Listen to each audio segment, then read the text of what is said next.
This question is from Kashama Rangarajan from Bangalore, India. I am an initiated disciple of Prabhu Maharaj. Sometimes it is said that in Advaita, bhakti is only an accessory to Jnana Yoga. However, Swami Tapasyananda, in his book on bhakti, distinguishes between Goni bhakti and parabhakti, the latter being the acme of mystical experience and an end in itself. The parabhakti of mystics and gopis is even more difficult and humanly impossible than Advaita sadhana. Sri Thakur and Swamiji have said this, and so has Madhusudana Saraswati. You have hinted at this as well. Does Advaita sadhana also regard this Goni bhakti as an aid in Jnana Yoga and not parabhakti? How can one balance reason and surrender in our sadhana? Yeah.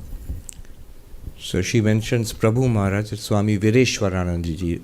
So revered Swami Vireshwarananda ji was the 10th president of our order. So she is a disciple of Prabhu Maharaj. All right. This question has multiple parts. One is love of God, devotion as an accessory or a help to knowledge.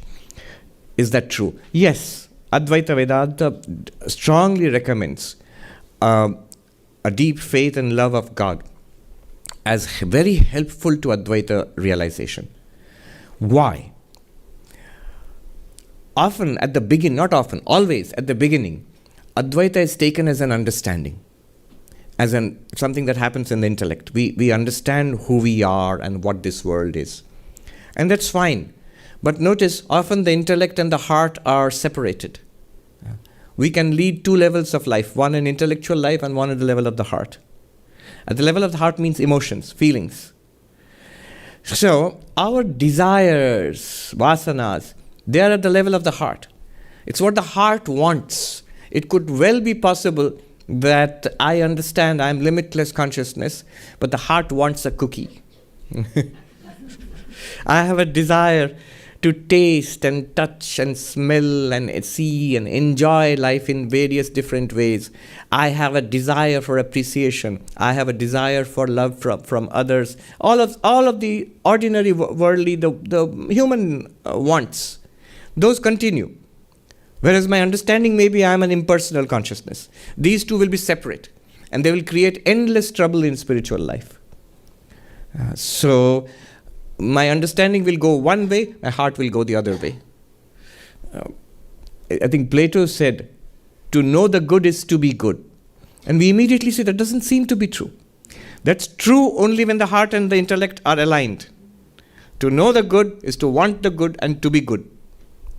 But if the heart and the intellect are not aligned, the intellect knows the good, but the heart doesn't want the good. So I know what is good, but I don't want it. I know what is bad, but I want it.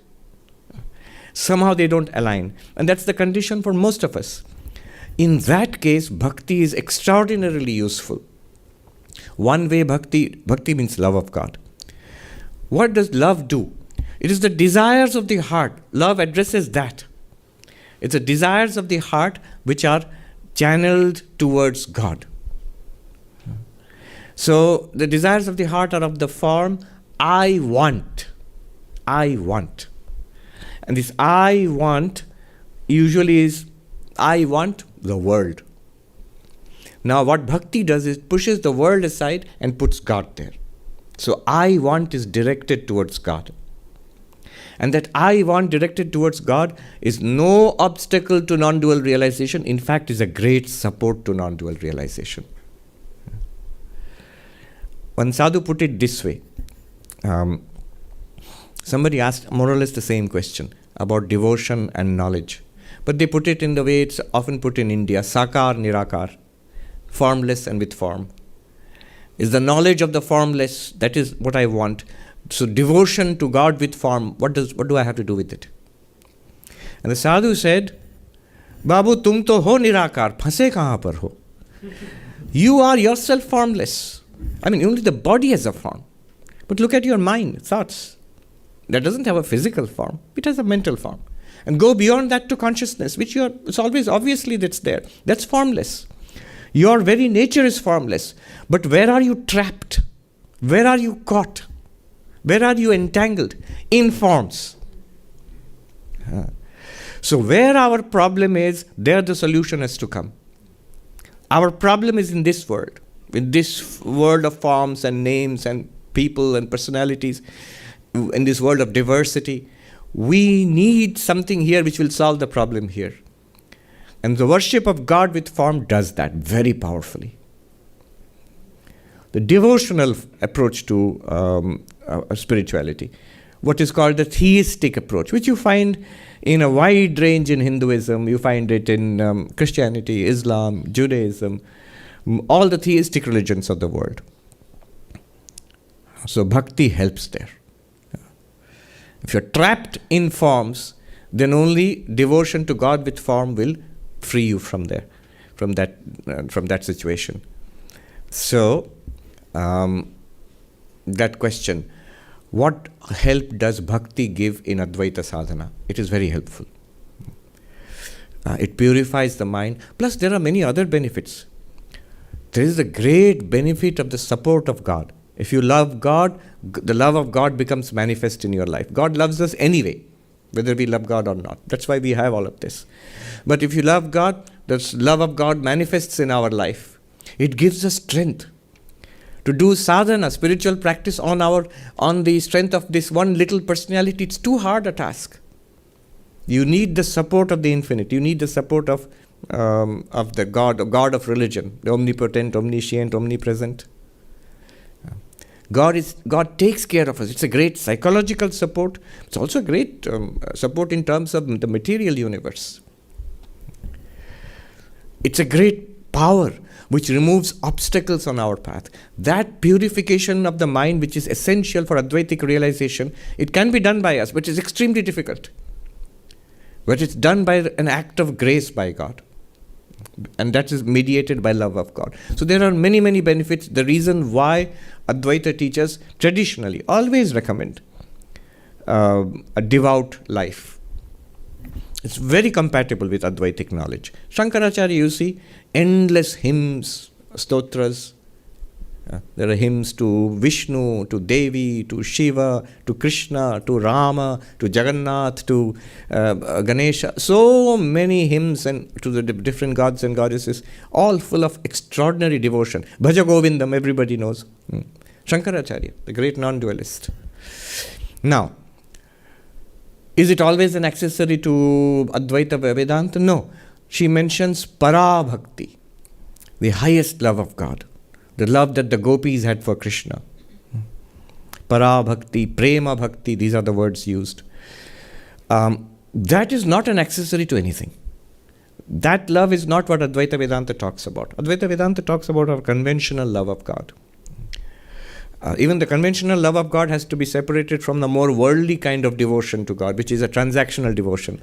I love you, I will worship you, and you do these things for me. I have a shopping list. No, let's not laugh at it, because that is mass religion, basically. And that's a concession to human weakness, and Sri Krishna fully approves of it. In the Bhagavad Gita, Sri Krishna says, I have 4 kinds of devotees. Those who are in trouble, artha. People come to me when they are in trouble, when they are suffering. And that's all right. He says it's perfectly all right. And he says they are my devotees. Second, people come to me when they want something. They are not in trouble, but they want something more.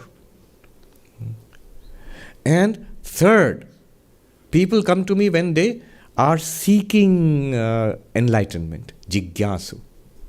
They don't want anything in this world. They're not concerned about this world. They're not even in trouble in this world, but they're seeking enlightenment. And finally, he says the 4th kind of devotee, the one who loves God, is the one who is enlightened. The one who has non-dual knowledge. That person also loves God. And that's the true lover of God, because for that person alone, God is real now. Before that, all we believe. But that person, there is not a question of belief. That person knows. It's a fact, the greatest fact. So, this is the conventional love of God, which is highly recommended for people on the path of non-duality also. But beyond this, there's the supreme love of God, a madness which you see in the life of Sri Ramakrishna, which you see in the life of Meera and the lovers of God. That is not an accessory to anything else. That is independent and by itself, and it's enough. In fact, that lover of God will not be interested in our non-duality and realizing I am Brahman. That will be tasteless for that lover of God. So it's not an accessory. The two words used here are Goni bhakti and para bhakti. Goni is secondary devotion. Secondary means it is ritualistic, and there is prayer, there are certain forms, there are times of worship, there are certain rules. And para bhakti is that madness of love. There are no rules. You have gone beyond that. You are living, you are burning in the love of God. You see that in the lives of the mystics of all religions.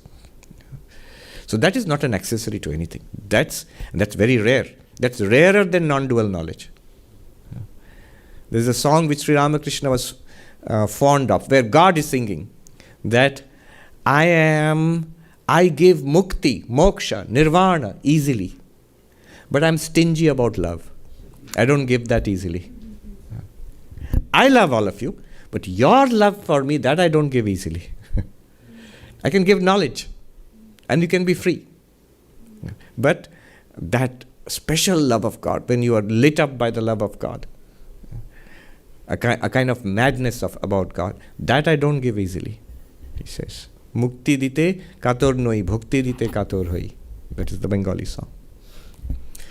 Yes. At the end, she actually asks, how can we balance reason and surrender in our Reason first, in Advaita Vedanta, reason first, surrender finally.